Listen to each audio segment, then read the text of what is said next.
Delitos y homicidios. El Observatorio Nacional Ciudadano presentó su evaluación referente a mayo, cuando las muertes violentas registraron una baja, contrario a lo ocurrido en el caso de los delitos de secuestro y extorsión, como nos cuenta Cruzcaya Liz. Al menos en lo que se refiere a las denuncias presentadas, el Observatorio Nacional Ciudadano señala que hasta el mes de mayo del presente año se registró una disminución en delitos como el homicidio en relación a igual periodo del 2012. Lo que significa que 53 personas fueron asesinadas diariamente en el país, según lo que se reporta denunciado. Dicen que otros delitos de alto impacto, sin embargo, mostraron un aumento considerable, como el secuestro y la extorsión, siendo el mes de mayo el de mayor incidencia desde el 2006.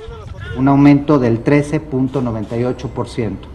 Y esto es una tendencia que hemos visto dispararse en este año a partir de marzo.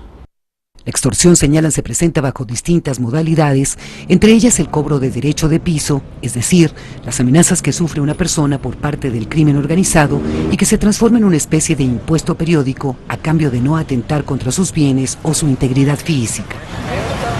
Un delito que las autoridades en Oaxaca reconocen ha ido en aumento.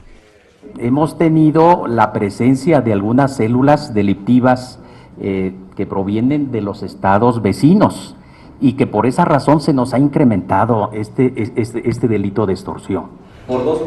La evaluación que realiza de forma mensual esta organización está basada en las cifras oficiales que dicen no siempre son del todo precisas, porque hay estados que no reportan de manera transparente la incidencia real de algunos delitos.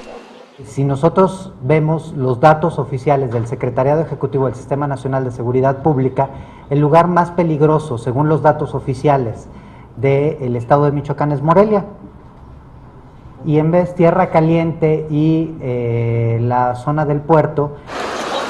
O los estados no reflejan los delitos, o los ciudadanos tienen miedo a denunciarlos. Por eso llaman a transparentar las cifras para tener una claridad sobre la magnitud del problema y poder actuar en consecuencia. Cruzcaya Liz, Ciudad de México.